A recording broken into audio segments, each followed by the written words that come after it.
Welcome back to the Footy Frontline Podcast. I'm your host, Nick Tabano, and I'm joined here today by Ollie Caffrey. Ollie, opening round's done. We've had 4 games in the bank now. What are your thoughts coming out of a big first weekend of action? Yeah, huge first round. 4 sellouts up north. No games in Victoria. It felt a bit weird not having a game at the MCG to kick off the season. But yeah, 4 really good games, interesting games, all storylines to come out of it. So yeah, now we're back into it. Round 1 officially this weekend. Well, yes, all kicks off on Thursday, and we'll get to all our predictions and previews for round 1 with all the other teams coming into action for the first time this season. Let's go back, though, to last weekend, and we'll kick it off. Do we have to? Well, for both of us, we'd probably rather not speak about the opening round and a couple of the big results, but we have to kind of give a bit of love to these two teams. Starting off with the Blues, they came back from 46 points down to defeat Brisbane at the Gabba. Brisbane's first loss at the Gabba since the end of 2022. We were saying off air, it looked like at one point Brisbane were going to come away with what was going to be a convincing victory, but after the second quarter, everything changed. I guess, what are your observations coming out of that game? Yeah, the Lions probably played some of their best footy under Chris Fagan in that first quarter. They looked untouchable. They were in magnificent form. They couldn't do anything wrong, and Carlton just couldn't get their hands on the ball. But yeah, the Lions just took their foot off the pedal a bit and let Carlton back into the game.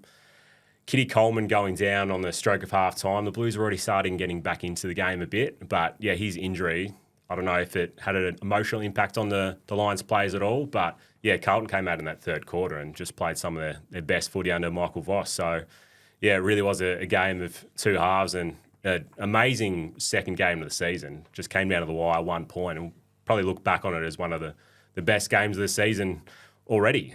Yeah, absolutely. An enthralling contest, but really I think the thing that really caught my eye was seeing how Carlton just flicked the switch, playing a lot quicker in the second half, getting the ball in quickly to Curnow Mackay, who didn't really have much of a look of it in the first half, in particular Charlie Curnow. If you look at social media at halftime, everyone were already lining up to have a pop at Charlie, but it's almost like someone showed him the tweets at the break and was like, mate, this is what they're saying about you. And he turned things around brilliantly, and he sort of shrugged that tag of being, there was some sort of talk around he dominates against the lower teams and doesn't really show up in the big games, but he showed on that occasion that, he can step up and lead a team over the line. But the other thing as well is Brisbane just looked quite slow in the second half, almost looked lethargic. Do you think that was part and parcel mainly to that Coleman injury, provide so much drive off half-back, or do you think that there was something more to it as well? Yeah, a bit of both. Definitely Coleman going out of the game cost them on the field, but emotionally as well. But yeah, they just took their foot off the pedal and really couldn't get that intensity back into the game, where Carlton just really stepped it up a notch. And yeah, Harry Mackay, he's copped so much for his goal kicking, and probably deservedly so at times, going for those snaps with the set shots at times, which has really cost him. But yeah, it's almost like a fairy tale. Once he marked that ball, where you thought, yeah, he's just going to kick this and he's going to be the match winner. And yeah, it's a great story for him to actually get that monkey off his back and finally nail some of those big shots. Well, it just had to be him, to get really that goal. Yeah. I mean, I'll tell you what a moment for him, and hopefully he can use that as a bit of confidence going forward and, find his best form again, that we've seen him take a Coleman medal in years past. The other big result from the weekend, of course, was GWS defeating Collingwood, the reigning premiers, on Saturday night. An emphatic victory. They really put the game away at the latter stage of that second quarter and into that third quarter as well. But a big win for them, exacting a little bit of revenge for that prelim final defeat. Yeah, they did. They looked really slick, just picked up where they left off last season. They were probably the best team in the second half of last season. Obviously lost that prelim final, but yeah, really came into their own under Adam Kingsley, and just, yeah, they looked really, really good and did it without Toby Green having much of an impact. He kicked a goal, but was kept relatively quiet from his standards. So that is a really big positive for them. And yeah, Collingwood, obviously a bit disappointing, but it is one game. Everyone's writing them off already, saying it's a premiership hangover. I think they're still going to be up there, top 4. Yeah, it's not like they lost against one of the lower teams and you're thinking, okay, like, is the hunger still there? I definitely think it's still there, and they'll be fine.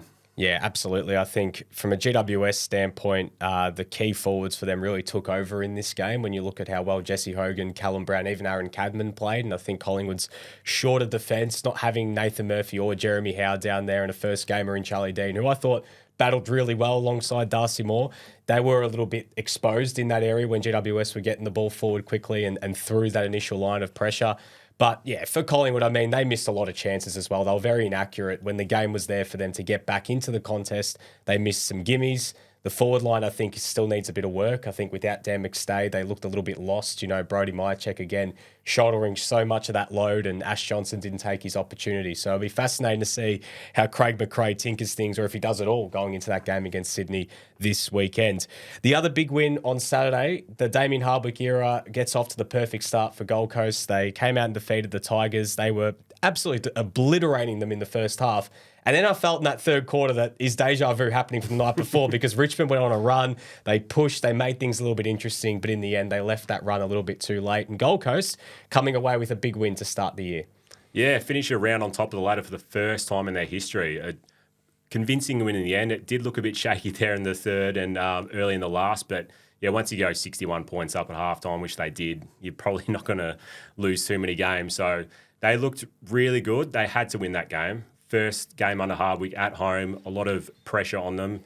But Matt Rowell in the middle, he was just magnificent. And if he keeps up that sort of form, he'll win a Brownlow at some point in his career. 20 clearances, the second most ever recorded in an AFL game. So that just shows you where he's at. Just a contested beast, gets in there, and he's almost impossible to tackle at times, just barging his way through. So, yeah, promising signs for the Suns. And, another home game this weekend. So, yeah, really good chance to start the Hardwick era with 2-0. Yeah, and conversely for Richmond, I mean, they did have a lot of key players missing in this game. Of course, the expectations have lowered this year with all the players that have left in the off-season. But, you know, without Dusty, without Nankervis, without some of those key players, Tom Lynch as well, they did look a little bit lost going forward as well. I think not having that focal point, you know, it's the first time probably in so long they've had both him and Jack Revolt both out of both, you know, not available in any sense, on the day. So I think for them going in against Carlton, getting a few of those bodies back are going to be big for them. Whether it's enough to get them over the line will be a whole other question. But I think Richmond fans this year understand where they're at. You know, this is not going to be, you know, the 2017 to 2020 sort of dominant Richmond team. This is now them coming into a new era. So, yeah, it'd be interesting to see how they go from there when they get players back. But for the Suns, a big result nonetheless. Last talking point from the opening round, Sydney kicked it all off with a win against the D's. I think the big thing was looking at that was Melbourne, same issues, a lot of the ball, no conversion, getting the ball inside 50, but just no one there to kick the goals. But Sydney, Brodie Grundy, big game against his former team as well. Yeah, huge game. He won that battle with Max Gawn, so that would have been a massive confidence booster for him first up. And yeah, another former team coming up this weekend against Collingwood. So he looked really impressive, Grundy, and he's going to be a big inclusion for the Swans throughout the year. And yeah, like you said, the D's, just their forward line connectivity, it's just been a problem for them for the last 2 years.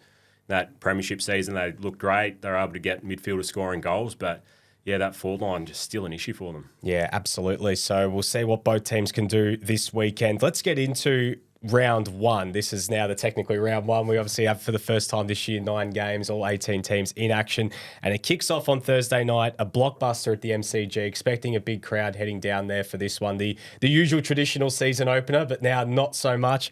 Carlton versus Richmond. The Blues fans will be up and about for this one. I'm sure they're going to pack out the G, given the big win against Brisbane, the excitement from last year, but a Richmond side looking to potentially cause a little bit of a stir with some key players coming back. How do you see this game playing out? Yeah, the Blues bandwagon's well and truly up and going. They're expecting, up towards 90,000, even more so than that. It should be a really big night.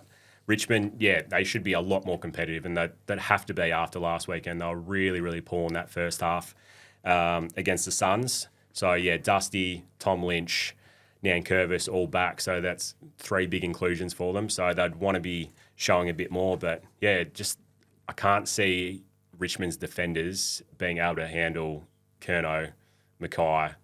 They looked really dangerous against the Lions, who have a pretty good defence. So Ben King really got on top of the Richmond defence last week for the Suns. So it could be similar problems for the Tigers on Thursday night. So you'd think the Blues should back up their really confidence-boosting victory at the Gabba, and I should think they should win this one by 5 or 6 goals. Well, no Sam Doherty as well. Of course, the bad news that he tore his ACL now for the 3rd time in his career, so we wish Sam all the best with his recovery. So Be interesting to see how they fill that gap. Jack Carroll came in as the sub and was very impressive in the second half against the Lions, so maybe he comes in and sort of slots into that side. So we'll see how that one plays out. But I do think Carlton are going to be too strong as well. I think Richmond will make it competitive, though. I think it's going to be one of those games where they're in it for about 3 quarters or whatever, but Carlton, when it comes down to the crunch, are just going to be a little bit too strong. Friday night, another blockbuster at the MCG, another big crowd, Collingwood versus Sydney. The flag being unveiled for the Collingwood supporters before the game, taking on a red-hot Sydney team. Collingwood desperate to bounce back, don't want to let this snowball against the Sydney team who have all the momentum at the moment. Ollie, how do you see this one playing out? Do you see the Pies bouncing back, or do you see Sydney going making it back-to-back wins to start the year? I think it's going to be a close one. I think the Pies should get up just with the big occasion, MCG unveiling the flag. But, yeah, the Swans looked pretty impressive last weekend. And, yeah, Grundy's definitely going to be up and about for this one, up against Collingwood again. So the Swans, yeah, I think their midfield's probably a bit shaky just with Callum Mills and Luke Parker still out. But, yeah, I think Collingwood should win this one. Yeah, I agree. I think the Pies are going to bounce back. I'm not just saying that with any bias, but putting that just, I think I can't. It's very rare in the Craig McRae era that we've seen the losses snowball. Only a few occasions they've lost back-to-back games. And last year, if you think back to when they had a couple bad losses, they were able to rebound quite quickly and get a win when their backs have been against the wall. So I'm expecting a bit of the same on Friday night. Tough start to the season for them, sorry. But, yeah, they've had GWS into Swans and then they have a bye and then up to the Gabba to play the Lions. So, yeah, you wouldn't want to be 0-3 in a premiership defence. We saw that with the Cats last year. They were always on the back foot after going 0-3. But, yeah, you think at the MCG they should get over the line. Yeah, absolutely. Saturday, and I feel like a broken record here, but another big game at the MCG, sort of making up for no games at the G last week. Essendon against the Hawks, a bit of a traditional rivalry between these two teams. Saturday afternoon footy. Two teams, well, at different points. Essendon probably looking to start to come in towards, finals calculations after a bit of a disappointing second half of the year last year, while Hawthorn still firmly in that rebuild mode at the moment. How do you see this one playing out? I mean, you said that you saw Brad Scott at the press conference and he was, quite sort of bullish in tempering those expectations, we want to take it, sort of 1 week at a time. We don't want to just go straight into the, finals calculations and get those expectations too high. How do you see this game playing out at the G?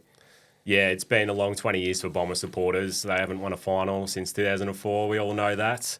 But, yeah, Brad Scott, his second year as coach now, he really put it on the players at the end of last season just to lift standards. He didn't think they were up to scratch just with how professional they were with training and just diet and everything that goes with being an AFL footballer. So, yeah, big off-season at Tullamarine. But, again, it's his second season, so he doesn't want to have that sugar fix where they just we've seen that before with Essendon. They'll go up, make an elimination final 1 year, and then back down the ladder again. So he wants a real sustainable sort of rise up the ladder rather than just being good for one season. So I think they should get off to a good start. It's a massive day for them. They're celebrating the premierships in the 80s against Hawthorn, the 1984 and 1985 flag. So they're expecting a crowd of up towards 80,000, which would be a record for those two clubs. So Hawthorn have had a really tough off-season. Nothing's gone right for them. Injuries. Sam Mitchell had his health issues over in the United States, so his off-season is a bit interrupted as well. So I think the Bombers should win this one, and they'd want to as well.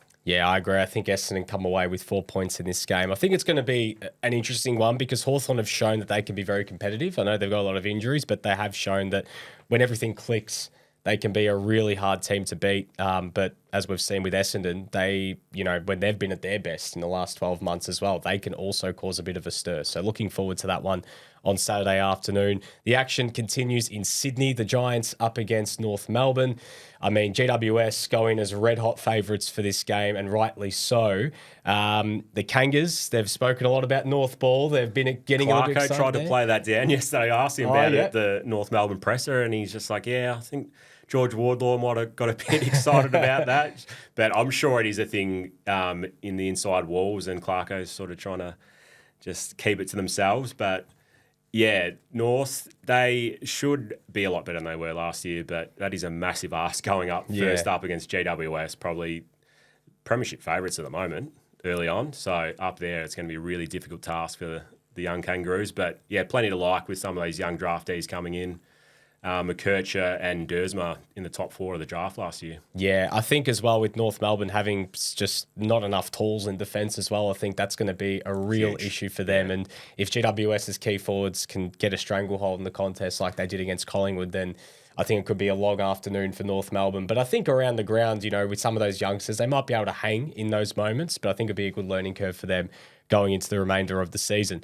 Saturday night football down the highway in Geelong, the Cats against the Saints. This is a tasty game because Geelong looking to bounce back after a disappointing year. St Kilda, the expectations are high after making finals.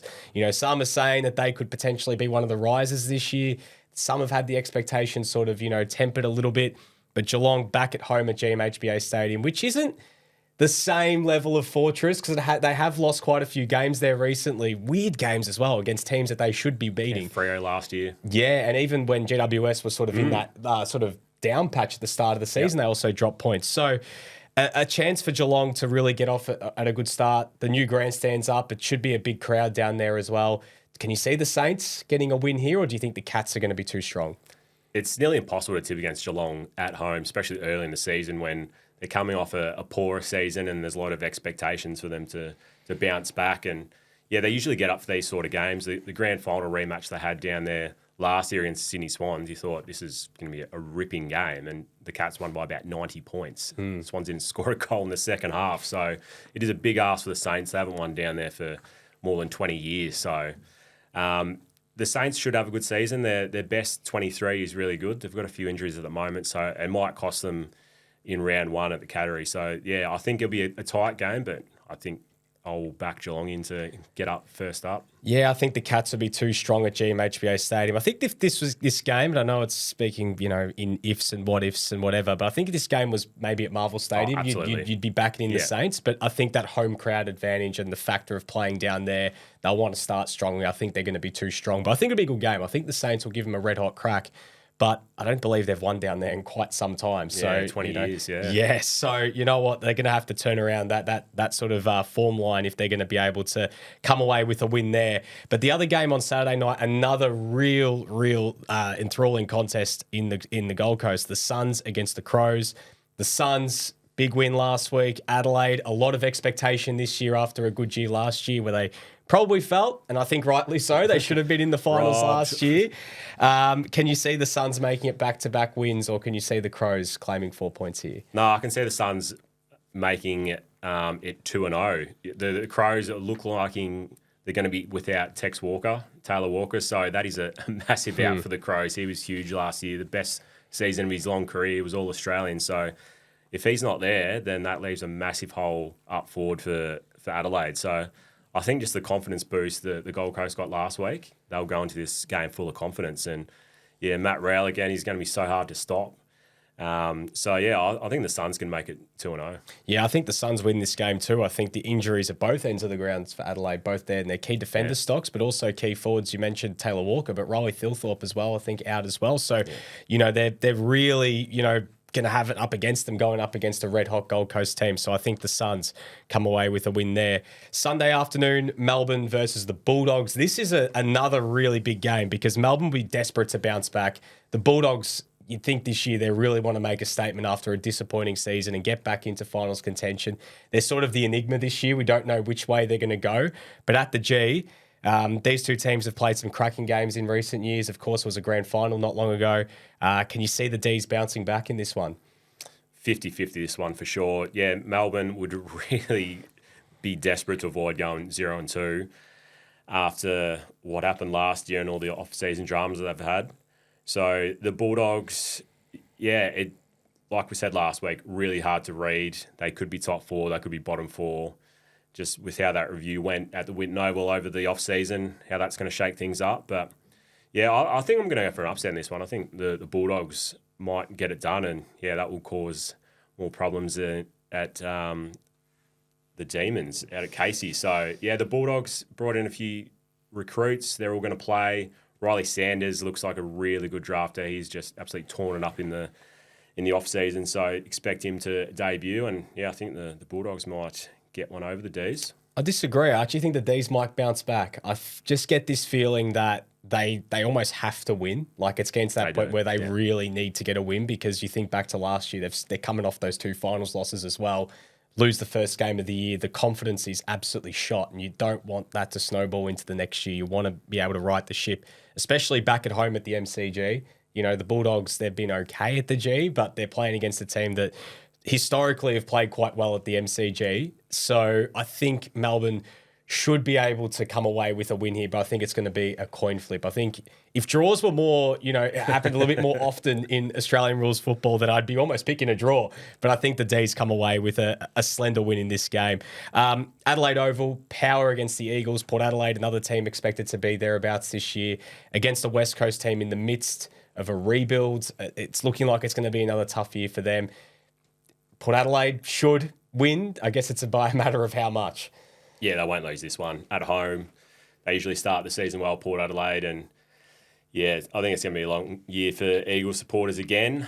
Whether Adam Simpson rides that out or not, we'll wait and see. But, yeah, we should say the first game of Harley Reid. So it'll probably be a 12-page spread in the West Australian once he's finally confirmed for his debut. But, yeah, Port Adelaide, way too strong. Should get up by 10 goals, I reckon. Yeah, I think West Coast will be hoping it's not like the last time they were at Adelaide Oval, where Tex Walker had a field day when they played against the Crows, and that was a long afternoon for the West Coast players. I think Port Adelaide win this game quite comfortably as well. The final game of the round at Optus Stadium, Freo against Brisbane.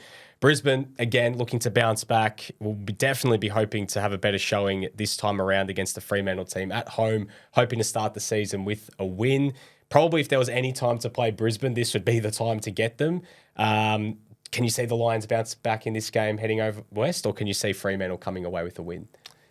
Yeah, normally Freo over there would be a very big challenge, and I still think it is. But, yeah, they've been smashed by injuries in the off-season. No Sean Darcy, Michael Frederick, who really had a good game against the Lions a few years ago. He probably won't be there either. And like you said about Collingwood, the Lions traditionally bounce back after a really poor loss. And, yeah, Lachie Neale came out during the week and was absolutely smarting. He was very open and honest about some of the conversations that went on behind closed doors after that loss against the Blues. Yeah, some of the most forthright opinions you'll hear from a current AFL player about his own club. So, yeah, I think they'll be really fired up for this one. It is tough going across the country, biggest trip in footy, but yeah, the Lions won over there late last year, so I think they'll bounce back. But, yeah, it could be a tough one against the Dockers, who are going to be starting their season.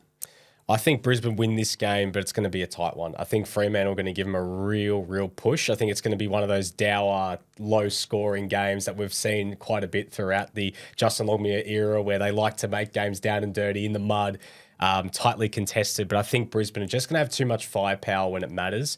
I think players like Danaher, Cameron and Hip would particularly be wanting to bounce back after quite a disappointing showing last weekend. So I think Brisbane do come away with a win. And, as said, it's very similar to Collingwood. Very rarely have we seen the losses snowball when it comes to Brisbane. So we'll see what they can do heading out west. Ollie, thank you very much for joining me again. It should be a really exciting round one, having, a full round of football kicking off on Thursday night. Yeah, thanks, Nick. Looking forward to it.